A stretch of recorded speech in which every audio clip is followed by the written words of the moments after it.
Inmersión diaria refinada en la palabra profética.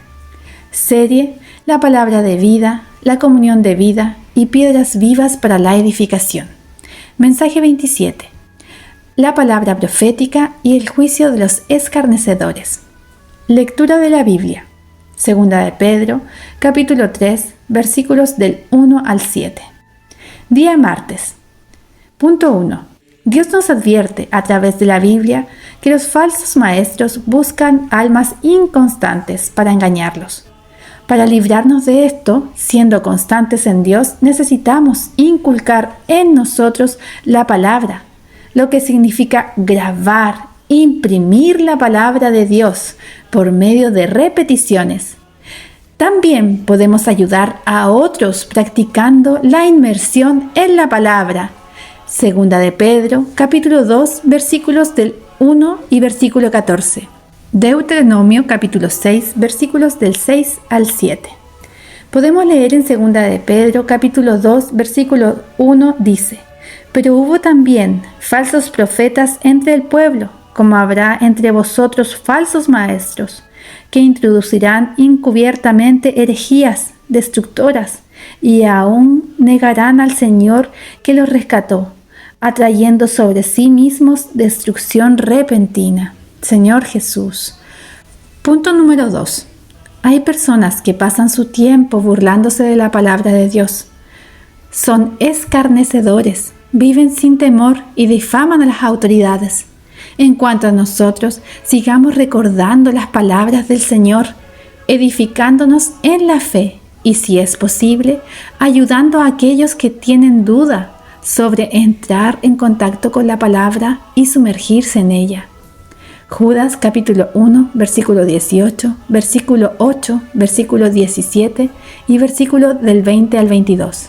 Señor Jesús, la luz en la palabra que yo recibo es que necesitamos recordar en todo momento las palabras del Señor para poder edificarnos en la fe y así ayudar a los demás a que entren en contacto con Él.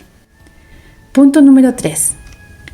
La palabra que sale de la boca de Dios es la que hace la obra de Dios. No podemos limitar lo que Dios quiere hacer debido a nuestros pensamientos humanos. Ni siquiera tenemos la capacidad de entender la obra de Dios. Confiemos en la palabra.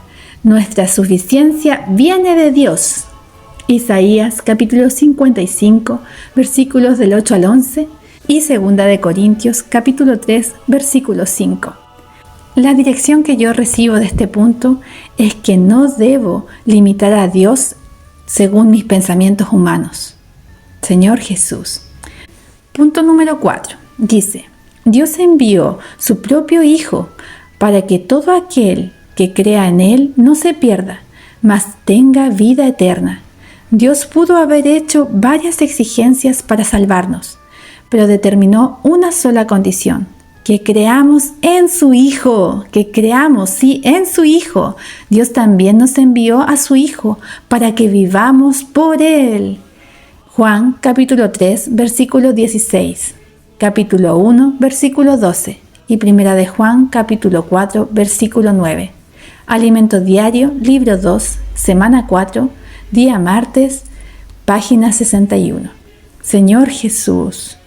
Oh Señor Jesús, ayúdanos a creer más, cada día más en su Hijo. Señor Jesús, porque usted envió a su Hijo para que vivamos por Él. Señor, queremos vivir por usted. Señor, no queremos que todo sea limitado por mi pensamiento humano. Señor Jesús, queremos que usted sea la capacidad, Señor, en nosotros para poder entender su palabra. Señor, porque la suficiencia viene de usted. Por eso oramos, Señor. Amén.